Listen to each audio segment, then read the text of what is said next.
Doméstica e que, gente, isso acontece em todas as classes sociais. Então tem muita mulher da alta sociedade que passa por isso e se sente mais envergonhada de falar, quando vergonha devia ter o agressor e não a vítima. Doutora Alice Bianchini está com a gente, seja bem-vinda. Mais uma vez, como vai? Tudo bem? Tudo bem. E quando a gente fala em violência doméstica, a gente fala justamente nisso. Eu acho uma crueldade com a mulher.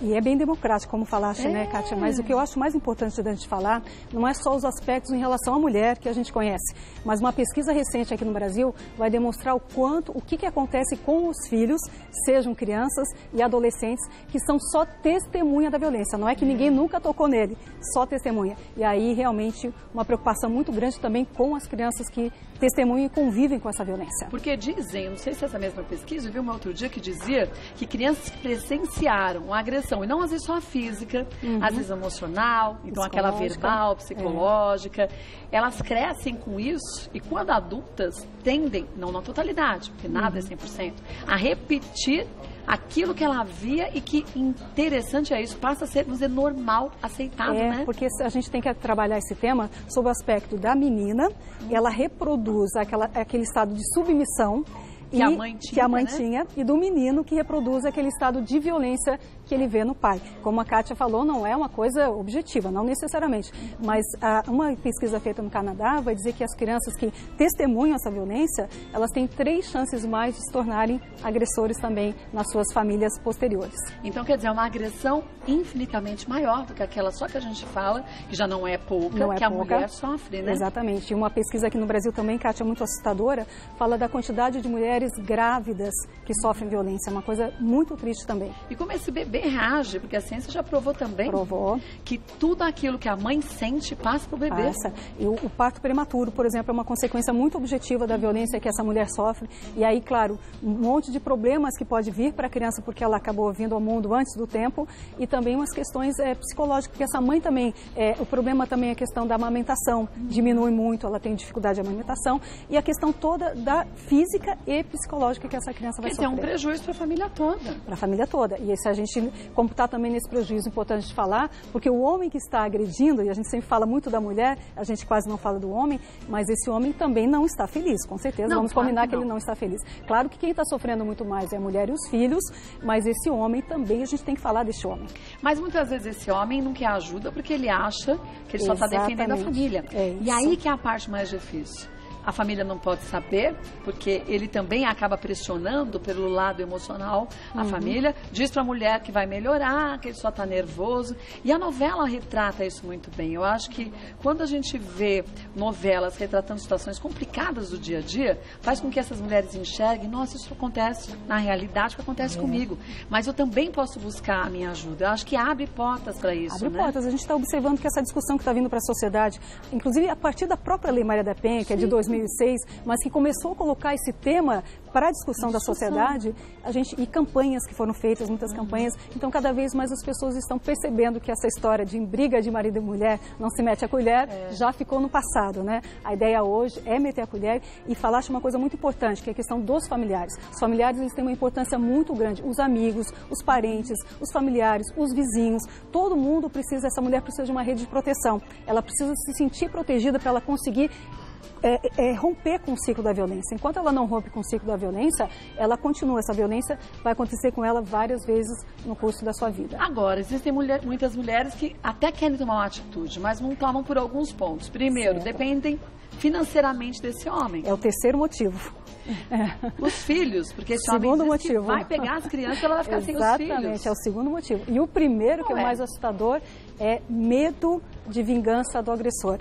Uma pesquisa feita agora em julho deste ano mostra que 72% das mulheres acabam ficando nessa situação por medo de piorar mais ainda a situação caso elas venham a se separar. E os dados objetivos, Kátia, estão mostrando que isso realmente está acontecendo. Está aumentando a violência em relação aos ex-parceiros e diminuindo a violência dos atuais parceiros. Então, esse ciclo de violência, ele não interrompe nem mesmo quando ela se separa. O que é muito triste. Muito triste. Porque aí a gente entra numa outra história. Ruim com ele, pior sem ele. Esse é o tema. Exatamente. E aí é complicadíssimo. Quer dizer, como que essa mulher vai conseguir ter uma vida normal? Como esses filhos vão ter direito a uma vida? Não é? Quer dizer, como agir? E aí que a justiça entra para poder dar um suporte para essa mulher, para essas famílias, né? Temos a justiça e nós temos uma coisa também muito importante, que são as redes de proteção. Também. Então, todas as redes de proteção é que vão fazer um trabalho muito importante. Claro que a justiça é importante, principalmente se essa mulher está precisando de medidas protetivas. Sim. E essas medidas, então, imediatas, né? Exatamente, como ela chama, medida protetiva de urgência. Então, precisa que elas sejam deferidas com urgência. E a partir do momento que ela tem essas medidas, ela não está garantida, claro, não é uma garantia total, mas ela já começa a se sentir mais protegida. Ela busca a rede de proteção, mas principalmente o que está falhando muito na nossa sociedade, a gente tem percebido isso, é a família. A família não está dando o suporte que essa mulher necessita, porque a gente ainda tem essa ideia de que briga de marido e mulher não se mete a colher, o que acontece dentro de casa não interessa aos outros, roupa suja se lava dentro de casa. Então isso ainda é muito, pertence muito à sociedade. Porque é muito triste, né? Muito triste, porque é exatamente o contrário. Porque é o momento que a família mais, é o momento que a mulher mais precisa da família, é esse momento que ela está sofrendo essa violência. Eu acho que tem que saber dosar no que você não deve se meter e no que você deve sim intervir. Exatamente. Porque aí não é se meter, é intervir para ajudar a própria família, né? Isso. Tem algumas dúvidas que chegaram. Vamos ver a primeira de quem é? Ou então qual é o assunto? Jaqueline. Meu marido fica bêbado e me bate, mas eu dependo do dinheiro dele, olha, para me sustentar e sustentar meus filhos. Se eu denunciar na polícia e ele for preso, não terei como sustentar a minha família. O que fazer? Isso é a questão mais dramática, porque ela fica numa situação complicada, né? Se ela denuncia, ele acaba indo preso, acaba perdendo emprego, e isso faz com que realmente as mulheres tenham essa dificuldade de denunciar. Agora, por outro lado, ela tem que entender o risco que ela está correndo e o risco e as consequências para os filhos também. Então, neste momento, o que ela precisa? Precisa de ter um amparo familiar, ela pode buscar todas aquelas redes de proteção. A primeira coisa que eu sempre digo é ligue para o 180, porque o 180 vai dar o esclarecimento, vai dizer onde que é uma rede de proteção mais forte. Ela vai se sentindo cada vez mais protegida até que ela tenha a coragem, porque vai precisar de coragem nesse momento para romper com esse relacionamento. Mas vai precisar de coragem porque o agressor também mexe com o lado emocional. Claro. Então deixa essa mulher com uma autoestima inexistente. Essa é a violência psicológica que a gente começou a falar um pouco mais exatamente esse ano. E uma coisa que já, claro, existia desde sempre, mas só agora que as pessoas começaram a falar da violência psicológica. Essa é uma violência realmente também muito dramática. Que vai minando essa mulher dia após dia, né? Sim, vai minando ao ponto, Kátia, de ela perder a sua capacidade de se determinar e precisar de uma intervenção. E às vezes até as medidas protetivas, ela nem sequer pediu a medida protetiva e às vezes o juiz defere uma medida protetiva a favor dela porque percebe que ela está num processo psicológico, daí tem uma série de processos psicológicos que podem acontecer, ela está diagnosticada, tem um diagnóstico, e essa mulher então que ela sofre violência com muita frequência e durante muito tempo, ela acaba perdendo a capacidade dela por si só sair dessa situação. Ela não consegue sair sozinha. Mas ela precisa de ajuda médica, né? Exatamente. E aí a família que eu volto a dizer que é uma peça importante neste momento. Mas assim como em outros casos de assédio sexual contra crianças, a criança fala, o adolescente fala e os pais não acreditam. Às vezes essa mulher fala, mas esse marido ele é tão bom para a família inteira que a família não acredita e fala, é você que tem um gênio forte, ele é muito bom para você. E essa é uma outra pesquisa que não é do Brasil, mas é da Espanha, que vai falar do perfil do homem agressor. Aqui no Brasil a gente estudou muito pouco ainda a questão do homem agressor, ficou muito fundado na questão da mulher. Mas uma pesquisa da Espanha vai mostrar que o percentual mais elevado dos homens que praticam violência contra a mulher tem um perfil normal. Ou seja, são aquelas pessoas que realmente são um bom pai de família, são bons marido não, né? Mas são bons filhos, no trabalho, bons profissionais, no trabalho não tem absolutamente nenhum problema e só que tem esse problema específico com relação à mulher. E ele não tem um problema em relação às outras questões. Por isso que as outras pessoas não acreditam nessa mulher. Exatamente. E dificulta que essa mulher consiga sair sozinha dessa situação, né? Exatamente. Ou esperando o apoio e o suporte da família, né? Que não vem, muitas vezes não vem. E às vezes a gente escuta, é uma fala que eu tenho ouvido muito, a família dizendo, principalmente nos casos de feminicídio, quando acontece a morte, a família dizendo, puxa vida, eu tinha percebido, então, mas eu não fiz. Falou, né? Exatamente, ela percebeu, mas não fez alguma coisa. Gente, a omissão é o que a gente não pode aceitar na vida da gente. Ser omisso é concordar com aquilo que a gente sabe que está errado. Exatamente. Ou que você pode não saber, mas que você acha. Por isso que é importante ligar 180. Você faz a sua denúncia. Não quer dizer que a pessoa já vai ser taxada como culpada, mas não, analisar faz o uma caso, investigação, exatamente, é? Faz uma investigação, muito importante essa parte. Vamos ver mais uma? Raquel, em caso de agressão, a denúncia, para ser válida, precisa ser feita logo após o ato? Existe algum prazo máximo após a violência para eu ir até a polícia e pedir ajuda? Esse tema é muito importante, porque na questão jurídica, o que vai acontecer? Nós temos sim alguns crimes, como por exemplo a ameaça, que a mulher tem um prazo e se ela não fizer nesse prazo de 6 meses, depois ela não tem mais como entrar com processo em relação a esse tema. Mas é raro. Regra geral, não existe prazo, mas claro, a gente sempre orienta no sentido de fazer com mais rapidez por conta das provas. Porque se você demora muito, as provas acabam sumindo, é mais difícil de fazer prova. Então, é importante sim, logo buscar a delegacia de polícia. Foi o que fez Luísa Brunet, né? Exatamente. Gente, aí você fala assim, mas ela se expôs. Ela não se expôs. Ela, na verdade, levou força para muitas mulheres que passavam por isso. Com certeza, Kátia. Muito importante essa ação dela, porque ela fez com que outras pessoas também se sentissem encorajadas para fazer o que ela fez. E principalmente porque ela tinha um relacionamento com um homem que tinha muito dinheiro e que tinha muito poder. Então, isso provou o quanto que você não pode se intimidar nem por a pessoa ter um poder aquisitivo elevado, nem muito poder, não é? Ou um cargo, seja ele qual for, que você se sinta menor do que ele, né? Não, e até porque a própria Lei Maria da Penha, ela vai trazer vários atores dentro do processo em relação à mulher que vão dar um suporte para a mulher. O próprio o Ministério Público, a própria magistratura nas medidas protetivas de urgência, temos a Defensoria. Então, tem uma série de pessoas que vão atuar dentro do processo para trazer mais segurança e mais proteção para essa mulher. O que é extremamente importante, né? Com certeza. Vamos ver mais um? Terminei o namoro com meu ex, mas ele não aceitou muito bem e me persegue pelas redes sociais. É possível alguém ser condenado por agressão e ameaças em meios eletrônicos, como redes sociais, e-mail, entre outros? Puxa vida, e como?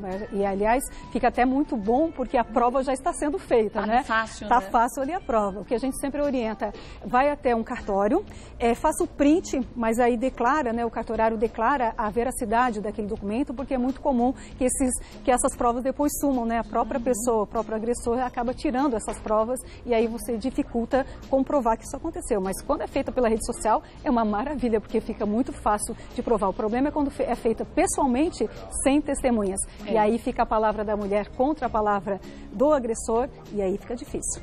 Então a Miriam tem que buscar fazer esse controle, vamos dizer assim, das redes sociais, dando um print e levando para marcar a veracidade Ela leva o né? computador ou leva o celular dela para o cartório e lá eles fazem a autenticação desse documento. Não deixa de fazer não, viu, Miriam? E aí pode pedir algum tipo de proteção para ela também? Claro, pode, com né? certeza. Então, dependendo da ameaça, dependendo da circunstância, ela pode pedir a medida protetiva e é um crime igual como qualquer outro, só o meio de praticar o crime que é diferente.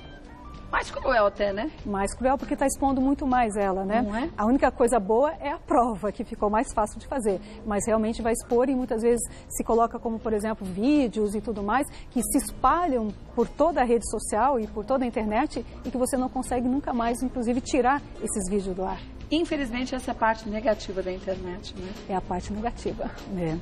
Como a gente já viu em vários vídeos também de homens ou mulheres que foram traídos e vão lá na cena mesmo, esperam, dão o bote para pegar o agressor e aí mostram toda a cena, quer dizer, é uma exposição também que é condenada, né? Quer dizer, isso também é crime, né? Também é crime, você não pode expor o outro, a imagem do outro sem autorização do outro, então mesmo nessa circunstância ainda é problemático.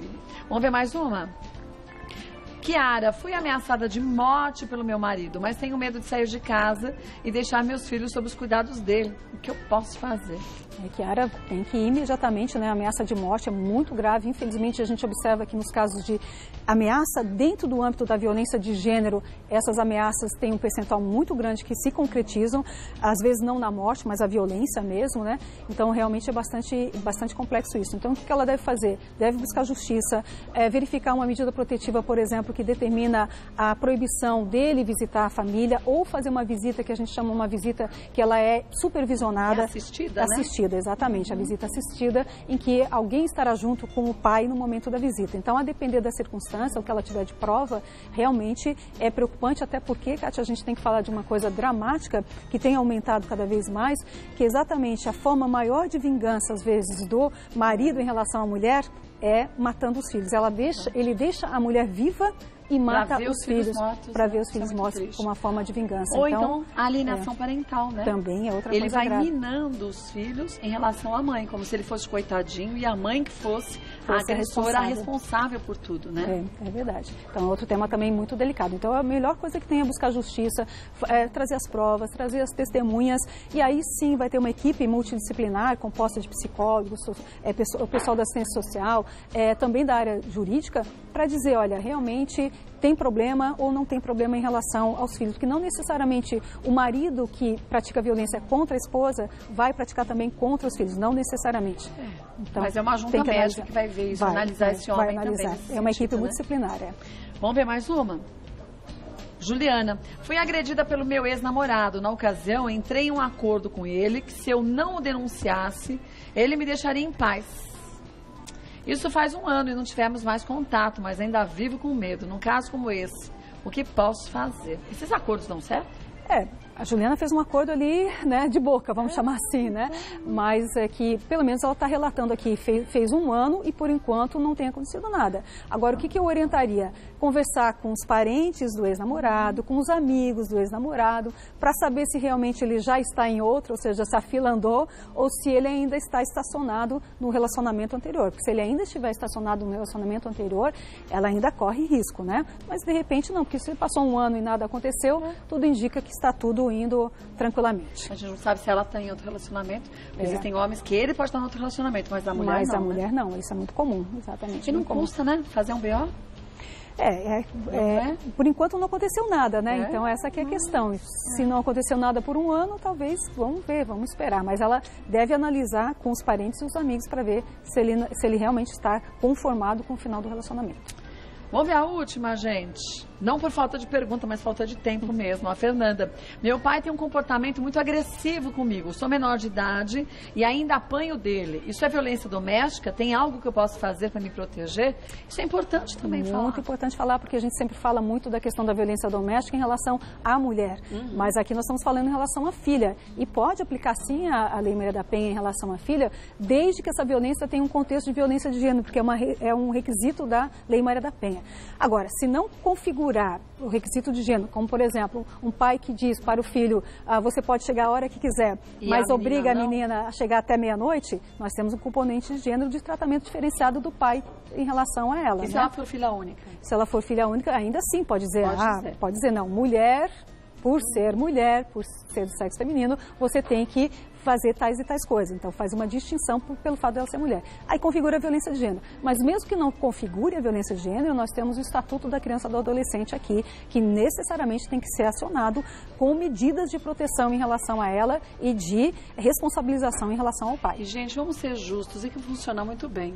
Funciona, sim. Quando comprovado que a criança passa por agressões, quer dizer, quando comprovado. Porque também não adianta depois a mãe ou o pai ou a própria criança falar assim, não foi nada.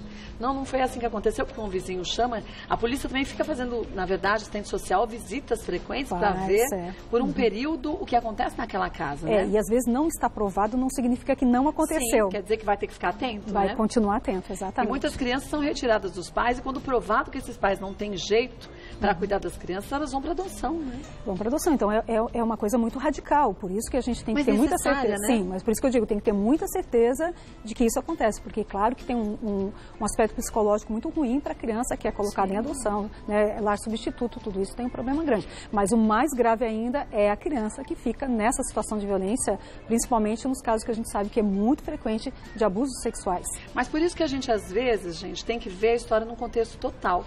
Você ouve de casos de crianças que estão lá num lar temporário, esperando ver se podem ser adotados ou não, e a gente questiona isso. Mas esse é um tempo importante para a justiça analisar se aqueles pais, de fato, não têm condições, não é financeiras, né?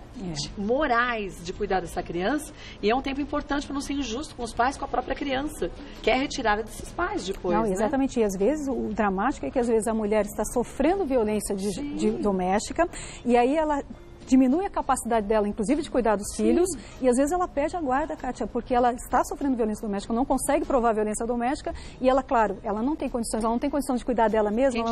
Quem dirá dos filhos. E às vezes ela perde o filho, olha que coisa mais injusta, Por isso né? que demora muitas vezes. Demora, tem que ter muita prova, tem que ter muita observação, às vezes é um período, né, 1 ano, 2 anos, para que se possa conhecer direitinho as circunstâncias. Agora, gente, lembrar, vou passar para vocês o site, para você entender tudo sobre a Lei Maria da Penha, que é o www.estudeleiMariaDaPenha.com.br. Tem o Facebook também da doutora Alice, que é a professora Alice, que também tem mais informações. Agora, você que é de uma família, que vê que algum familiar sofre agressões, 180. 180 e conversa também com as pessoas. Eu acho que conversar é muito importante, saber o que está acontecendo, entender Mas, às vezes, um pouco. na conversa, a outra pessoa não se abre. Não se abre, por isso que tem que conversar de novo e de novo, até que consiga ter uma abertura com a pessoa, que as pessoas têm muito medo, né, de falar sobre isso. E muitas vezes porque elas estão sob uma coação muito forte, né? O próprio marido vai dizer, se você me denunciar, e aí vem pontinhos, né? Eu te mato, eu mato os seus filhos, exatamente. Aquela leva tudo. Exatamente. Mas o que não pode, gente, é ficar calada. Não, porque nesse caso a omissão realmente acaba causando morte das mulheres. É o feminicídio que a gente está em... Infelizmente, né? 5º país que mais mata mulheres numa lista de 83 países. Faz sentido isso? Não faz sentido. Faz sentido e a gente tem que mudar. Isso. Parabéns pelo trabalho. Obrigada mais uma vez, viu? Obrigada mesmo. Bom...